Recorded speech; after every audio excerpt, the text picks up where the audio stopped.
ಮೊದಲನೇದಾಗಿ ಶಿಕ್ಷಣದ ಬಗ್ಗೆ ಮಾತನಾಡುವಂಥದ್ದಾದರೆ ವಿದ್ಯಾರ್ಥಿಗಳಿಗೆ ಈ ತಿಂಗಳು ಸ್ವಲ್ಪ ಕಷ್ಟಕರ ಸಮಯ ಅಂತಲೇ ಹೇಳ್ಬೋದು. ಸೊ ನೀವು ಅಂದ್ಕೊಂಡಂತಹ ರಿಸಲ್ಟ್ ನಿಮಗೆ ಸಿಗೋಕ್ಕೆ ಹೆಚ್ಚಿನ ಪರಿಶ್ರಮವನ್ನು ನೀವು ಹಾಕಬೇಕಾಗುತ್ತೆ. ಇನ್ನು ನೀವೇನಾದರೂ ಸ್ಪರ್ಧಾತ್ಮಕ ಪರೀಕ್ಷೆಗಳಲ್ಲೇನಾದ್ರು ತಗೊಳ್ತಾ ಇದ್ದೀರಾ ಅಂತ ಹೇಳಿದ್ರು ಸಹಿತ ನಿಮಗಿಲ್ಲಿ ಸ್ವಲ್ಪ ಅಡೆತಡೆಗಳ ನಂತರ ನಿಮಗಿಲ್ಲಿ ಯಶಸ್ಸು ಸಿಗುತ್ತೆ ಅಂತಲೇ ಹೇಳ್ಬೋದು. ಸೊ ಆದ್ದರಿಂದ ಸತತ ಪ್ರಯತ್ನವನ್ನು ನೀವಿಲ್ಲಿ ಮಾಡಬೇಕಾಗತ್ತೆ ಈ ಯಶಸ್ಸು ಸಿಗೋಕ್ಕೆ. ಸೊ ಆದಷ್ಟು ಈ ತಿಂಗಳು ನಿಮ್ಮ ಸಾಮರ್ಥ್ಯದ ಮೇಲೆ ನೀವು ಹೆಚ್ಚು ಗಮನವನ್ನು ವಹಿಸುವಂಥದ್ದು ಉತ್ತಮವಾಗಿರುತ್ತೆ. ಇನ್ನೊಬ್ಬರನ್ನು ನಂಬಿ ಯಾವುದೇ ರೀತಿಯಾದಂತಹ ರಿಸ್ಕನ್ನು ತಗೊಳ್ಳೋಕ್ಕೆ ಹೋಗಬೇಡಿ. ಇದಲ್ಲದೆ ನಿಮ್ಮ ಗಮನ ಹೆಚ್ಚು ಮನರಂಜನೆಯ ಕಡೆ ಇರುತ್ತೆ ಅಂತಲೇ ಹೇಳ್ಬೋದು. ಸೊ ಇದರಿಂದಾಗಿ ಇಲ್ಲಿ ನಿಮ್ಮ ವಿದ್ಯಾಭ್ಯಾಸಕ್ಕೆ ಸ್ವಲ್ಪ ತೊಂದರೆ ಉಂಟಾಗಬಹುದು. ಇನ್ನು ತಾಂತ್ರಿಕ ವರ್ಗ ಅಥವಾ ಇಂಜಿನಿಯರಿಂಗ್ ಓದ್ತಾ ಇರುವಂತಹ ವಿದ್ಯಾರ್ಥಿಗಳಿಗೆ ಈ ತಿಂಗಳು ಸ್ವಲ್ಪ ಉತ್ತಮವಾಗಿದೆ ಅಂತಲೇ ಹೇಳ್ಬೋದು. ಸೊ ಟೋಟಲ್ ಆಗಿ ನೋಡುವಂಥದ್ದಾದರೆ ಈ ತಿಂಗಳು ವಿದ್ಯಾರ್ಥಿಗಳಿಗೆ ಅಷ್ಟಾಗಿ ಉತ್ತಮವಾಗಿಲ್ಲ ಅಂತಲೇ ಹೇಳ್ಬೋದು. ಇನ್ನು ಕುಟುಂಬ ವಿಚಾರಕ್ಕೆ ಬರುವಂಥದ್ದಾದರೆ ಮೊದಲಾರ್ಧದಲ್ಲಿ ನೀವು ಈ ತಿಂಗಳು ಕುಟುಂಬದ ಜೊತೆ ಹೊಂದಿಕೊಂಡು ಹೋಗೋಕ್ಕೆ ಟ್ರೈ ಮಾಡ್ತೀರಾ ಅಂತಲೇ ಹೇಳ್ಬೋದು. ಸೊ ಇದರಿಂದಾಗಿ ಇಲ್ಲಿ ನಿಮಗೆ ನಿಮ್ಮ ಪ್ರತಿಯೊಂದು ಯೋಜನೆಗಳಿಗೆ ಕುಟುಂಬದವರಿಂದ ಸಂಪೂರ್ಣವಾದಂತಹ ಸಲಹೆ ಮತ್ತು ಸಹಕಾರಗಳು ಸಿಗುತ್ತೆ ಅಂತಲೇ ಹೇಳ್ಬೋದು. ಇದಲ್ಲದೆ ಒಡ ಹುಟ್ಟಿದವರು ಸಹಿತ ನಿಮಗಿಲ್ಲಿ ಹೆಚ್ಚು ಸಹಕಾರವನ್ನು ನೀಡ್ತಾರೆ ಅಂತಲೇ ಹೇಳ್ಬೋದು. ಕುಟುಂಬದಲ್ಲಿ ಮೊದಲೆರಡು ವಾರಗಳು ಹೆಚ್ಚು ಸಕಾರಾತ್ಮಕವಾದಂತಹ ವಾತಾವರಣನೇ ಇರುತ್ತೆ ಅಂತಲೇ ಹೇಳ್ಬೋದು. ಇದಲ್ಲದೆ ನಿಮ್ಮ ಪ್ರೀತಿಯ ಸಂಬಂಧಗಳಲ್ಲಿ ಸ್ನೇಹಿತರ ಒಡನಾಟವನ್ನು ಆದಷ್ಟು ನೀವು ತಪ್ಪಿಸುವಂಥದ್ದು ಉತ್ತಮವಾಗಿರುತ್ತೆ. ಕೊನೆಯ ವಾರವೂ ಸಹಿತ ನಿಮಗಿಲ್ಲಿ ಅತ್ಯುತ್ತಮವಾಗಿದೆ ಅಂತಲೇ ಹೇಳ್ಬೋದು. ಸೊ ನಿಮ್ಮ ಸಮಯೋಚಿತ ನಿರ್ಧಾರಗಳಿಂದ ನಿಮ್ಮೆಲ್ಲ ಸಮಸ್ಯೆಗಳನ್ನು ನೀವು ಈ ತಿಂಗಳು ನಿಮ್ಮ ಕುಟುಂಬ ವಿಚಾರದಿಂದ ದೂರ ಮಾಡ್ಕೊಳ್ತೀರಾ ಅಂತಲೇ ಹೇಳ್ಬೋದು. ಇನ್ನು ದಿನ ಕಳೆದಂತೆ ನಿಮ್ಮ ಮನೆಯ ವಾತಾವರಣ ಶಾಂತಿ ಮತ್ತು ಆಹ್ಲಾದಕರವಾಗಿರುತ್ತೆ ಅಂತಲೇ ಹೇಳ್ಬೋದು. ಸೊ ಟೋಟಲ್ ಆಗಿ ನೋಡುವಂಥದ್ದಾದರೆ ಕುಟುಂಬ ವಿಚಾರದಲ್ಲಿ ಈ ತಿಂಗಳು ನಿಮಗೆ ಉತ್ತಮವಾದಂತಹ ಫಲಗಳಿದೆ ಅಂತಲೇ ಹೇಳ್ಬೋದು. ಇನ್ನು ಆರೋಗ್ಯ ವಿಚಾರಕ್ಕೆ ಬರುವಂಥದ್ದಾದರೆ ಆರೋಗ್ಯ ವಿಚಾರದಲ್ಲೂ ನಿಮಗೆ ಈ ತಿಂಗಳು ಉತ್ತಮವಾಗಿದೆ ಅಂತಲೇ ಹೇಳ್ಬೋದು. ಈ ತಿಂಗಳು ನೀವು ಹೆಚ್ಚು ಶಕ್ತಿವಂತರಾಗಿರ್ತೀರಾ ಅಂತಲೇ ಹೇಳ್ಬೋದು. ನಿಮ್ಮ ಕೆಲಸದ ಸಾಮರ್ಥ್ಯವು ಸಹಿತ ಈ ತಿಂಗಳು ಹೆಚ್ಚಾಗಿರುತ್ತೆ ಅಂತಲೇ ಹೇಳ್ಬೋದು. ಸೊ ಮಾಡುವಂತಹ ಪ್ರತಿಯೊಂದು ಕಾರ್ಯಗಳಲ್ಲೂ ನಿಮ್ಮ ಶಕ್ತಿ ನಿಮಗೆ ಸಹಕಾರಿಯಾಗಿರುತ್ತೆ ಅಂತಲೇ ಹೇಳ್ಬೋದು. ಇನ್ನು ಇದಲ್ಲದೆ ದೀರ್ಘಕಾಲೀನ ರೋಗಗಳಿಂದ ಏನಾದರೂ ಬಳಲ್ತಾ ಇದ್ದರೆ ಈ ತಿಂಗಳು ನಿಮಗೆ ಇದರಿಂದ ಚೇತರಿಕೆಯ ಸಮಯ ಆಗಿರುತ್ತೆ ಅಂತಲೇ ಹೇಳ್ಬೋದು. ಸೊ ಆದಷ್ಟು ನಿಮ್ಮ ಸಾಮರ್ಥ್ಯವನ್ನು ಹೆಚ್ಚಿಸಲು ಆರೋಗ್ಯಕರ ಆಹಾರವನ್ನು ಸೇವಿಸುವಂಥದ್ದು ನೀವು ಉತ್ತಮವಾಗಿರುತ್ತೆ. ಇದು ಅಲ್ಲದೆ ನಿಮ್ಮ ದೈನಂದಿನ ಕಾರ್ಯಗಳಲ್ಲಿ ಯೋಗ ಮತ್ತು ಧ್ಯಾನವನ್ನು ಸಹ ಮಾಡುವಂಥದ್ದು ನಿಮಗೆ ಉತ್ತಮವಾಗಿರುತ್ತೆ ಅಂತಲೇ ಹೇಳ್ಬೋದು. ಸೊ ಆದಷ್ಟು ಕರಿದ ತಿಂಡಿಗಳಿಂದ ದೂರ ಇರುವಂಥದ್ದು ಒಳ್ಳೆಯದು.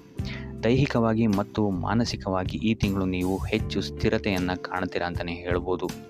ಇನ್ನು ವಯೋವೃದ್ಧರಿಗೆ ಮಧುಮೇಹದಂತಹ ಸಮಸ್ಯೆಗಳು ಸ್ವಲ್ಪ ಕಾಣಬಹುದು. ಸೊ ಆದ್ದರಿಂದ ಯಾವುದೇ ರೀತಿಯಾದಂತಹ ಆರೋಗ್ಯ ವಿಚಾರವನ್ನು ನೆಗ್ಲೆಕ್ಟ್ ಮಾಡದೆ ವೈದ್ಯಕೀಯ ಸಲಹೆಯನ್ನು ಪಡೆಯುವಂಥದ್ದು ನೀವು ಇಲ್ಲಿ ಉತ್ತಮವಾಗಿರುತ್ತೆ ಅಂತಲೇ ಹೇಳ್ಬೋದು. ಸೊ ಒಟ್ಟಾರೆಯಾಗಿ ಆರೋಗ್ಯದ ದೃಷ್ಟಿಕೋನದಿಂದ ಅತ್ಯುತ್ತಮವಾದಂತಹ ಫಲಗಳನ್ನು ನೀವು ಈ ತಿಂಗಳು ನೋಡ್ತೀರಾ ಅಂತಲೇ ಹೇಳ್ಬೋದು.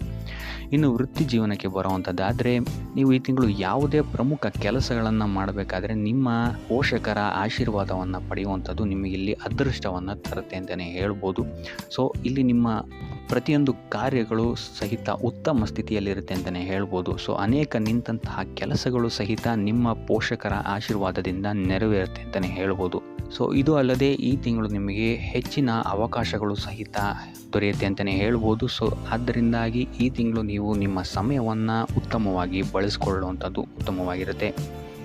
ಇನ್ನು ಇದಲ್ಲದೆ ನಿಮ್ಮ ಸ್ನೇಹಿತರ ಸಹಕಾರವೂ ಸಹಿತ ನಿಮಗಿಲ್ಲಿ ನಿಮ್ಮ ಕಾರ್ಯಕ್ಷೇತ್ರದಲ್ಲಿ ಸಿಗುತ್ತೆ ಅಂತಲೇ ಹೇಳ್ಬೋದು. ಇನ್ನು ಯುವಕರು ನಿಮ್ಮ ವೃತ್ತಿ ಜೀವನದ ಬಗ್ಗೆ ಯೋಜನೆಗಳನ್ನು ಮಾಡುವಂಥದ್ದು ಉತ್ತಮವಾಗಿರುತ್ತೆ. ಇನ್ನು ಉದ್ಯೋಗ ನಿರೀಕ್ಷೆಯಲ್ಲಿರುವಂತಹ ಜನರಿಗೆ ಈ ತಿಂಗಳು ಉತ್ತಮವಾದಂತಹ ಅವಕಾಶಗಳು ನಿಮ್ಮನ್ನು ಹುಡ್ಕೊಂಡು ಬರುತ್ತೆ ಅಂತಲೇ ಹೇಳ್ಬೋದು. ಸೊ ಸತತ ಪ್ರಯತ್ನದಿಂದ ನೀವು ಅಂದ್ಕೊಂಡಂತಹ ಯಶಸ್ಸು ನಿಮಗೆ ಈ ತಿಂಗಳು ಸಿಗುತ್ತೆ ಅಂತಲೇ ಹೇಳ್ಬೋದು ನಿಮ್ಮ ವೃತ್ತಿ ಜೀವನದಲ್ಲಿ. ಸೊ ಆದಷ್ಟು ಈ ಸಮಯವನ್ನು ಬಳಸ್ಕೊಳ್ಳೋದಕ್ಕೆ ಟ್ರೈ ಮಾಡಿ. ಇನ್ನು ಆರ್ಥಿಕ ಸ್ಥಿತಿಯನ್ನು ನಾವು ನೋಡುವಂಥದ್ದಾದರೆ ಆರ್ಥಿಕ ಪರಿಸ್ಥಿತಿ ಈ ತಿಂಗಳು ನಿಮಗೆ ಸ್ಥಿರವಾಗಿರುತ್ತೆ ಅಂತಲೇ ಹೇಳ್ಬೋದು. ಸೊ ಹೆಚ್ಚು ಬಂಡವಾಳವನ್ನು ಹೂಡಿ ವ್ಯಾಪಾರ ಮಾಡ್ತಾ ಇರುವಂತಹ ಜನಗಳಿಗೆ ಈ ತಿಂಗಳು ಸಾಮಾನ್ಯವಾದಂತಹ ಫಲಗಳಿದೆ ಅಂತಲೇ ಹೇಳ್ಬೋದು.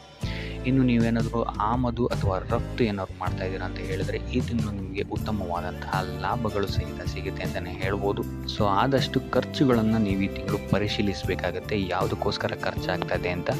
ವ್ಯರ್ಥ ಖರ್ಚುಗಳು ಸ್ವಲ್ಪ ಜಾಸ್ತಿ ಆಗ್ಬೋದು ಈ ತಿಂಗಳು.